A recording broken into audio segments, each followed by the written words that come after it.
Mira, ya se lo llevó, ya se lo llevó, ya se lo llevó, mira. Ya se lo llevó, ya se lo llevó.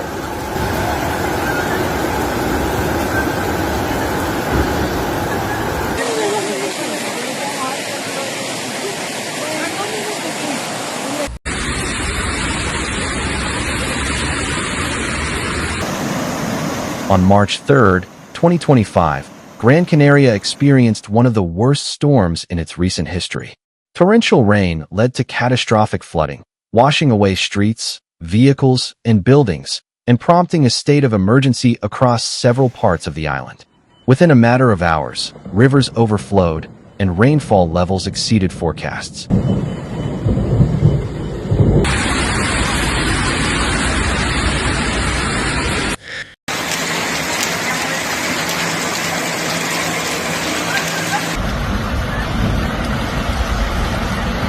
Residents in areas such as Telda and Arucas found themselves stranded amidst powerful torrents of water that submerged roads and avenues. Videos shared on social media captured cars being swept away by violent currents, while individuals struggled desperately to escape the calamity. As the storm progressed, damage reports began to pour in.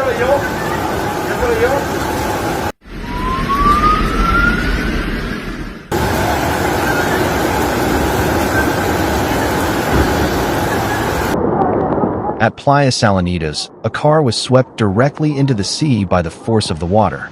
In the Barranco de las Baquileras area, vehicles were pushed into the channel, and residents watched in horror as the water rose to dangerous levels. Many businesses and homes were completely flooded, with material losses still difficult to quantify.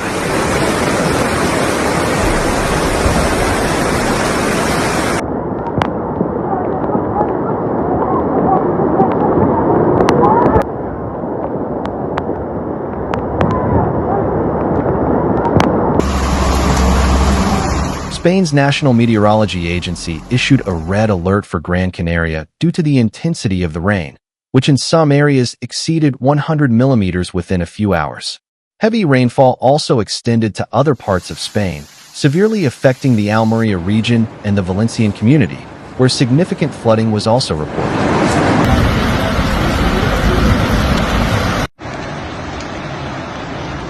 In Almeria, the Rambla de Lalín overflowed, causing road closures and forcing evacuations. A local farmer was swept away by the current, and after an intense search, his body was found at the river's mouth. In the Valencian community,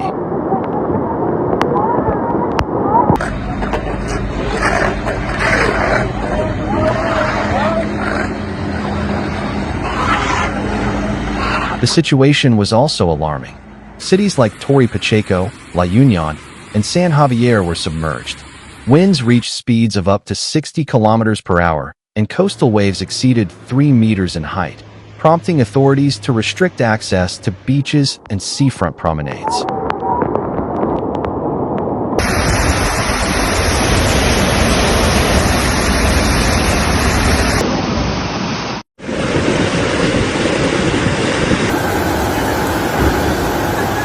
Power outages, public transport disruptions, and numerous rescues of people trapped in their vehicles were reported. The effects on infrastructure were devastating. In Gran Canaria, a reservoir containing 700,000 liters of water overflowed, contributing to the flood's strength, sweeping away cars and severely impacting traffic on the Garcia Ruiz Highway.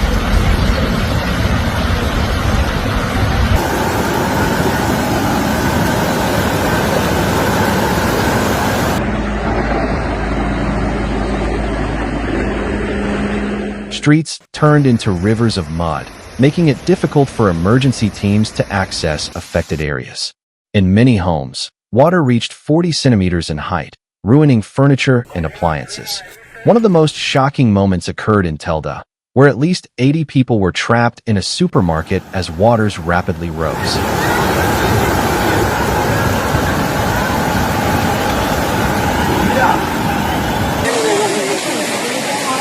Firefighters and emergency personnel worked for hours to evacuate those affected, while more than 20 rescue operations were conducted elsewhere on the island to remove people from submerged vehicles. The swift intervention of emergency teams prevented any loss of life in Gran Canaria. although the panic and material damage were significant. The Civil Guard, firefighters, and volunteers worked tirelessly to clear roads, rescue trapped individuals, and carry out cleanup operations.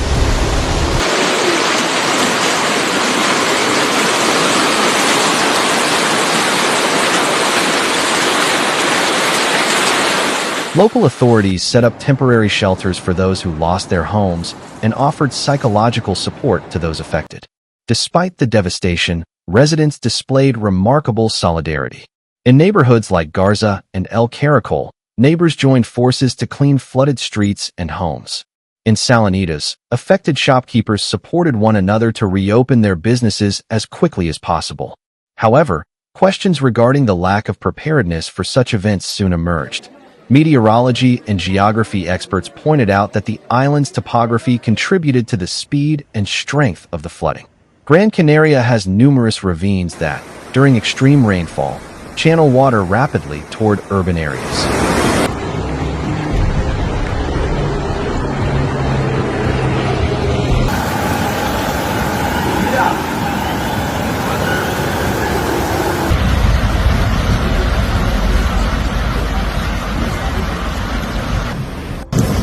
Additionally, the need to improve drainage systems and reinforce flood-resistant infrastructure was emphasized to prevent a tragedy of this magnitude from occurring again.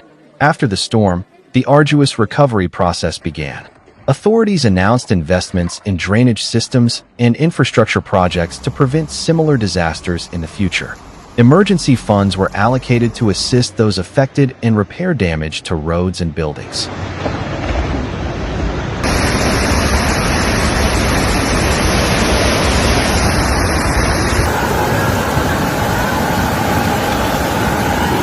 The Canary Islands government maintained a yellow alert across the archipelago and issued recommendations to the population in anticipation of potential future rainfall. Residents were urged to stay informed through official channels and to follow safety protocols in case of new floods. Awareness campaigns were also promoted, highlighting the importance of resilient urban planning in the face of extreme weather events. Images of the catastrophe circled the globe, sparking a debate about climate change and its impact on the frequency of extreme weather events.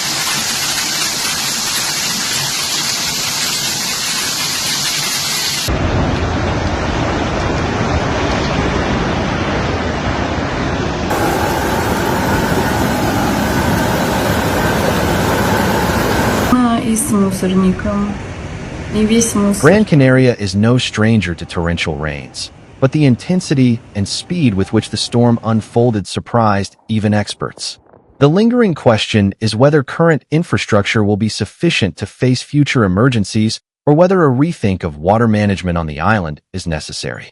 Meanwhile, residents of Gran Canaria, Almeria, and Valencia continue the challenging task of rebuilding.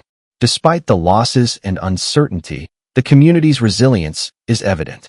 The solidarity shown in the most difficult moments reflects the spirit of the inhabitants of these regions, who have demonstrated that in the face of adversity, unity and collective effort are the best tools for moving forward.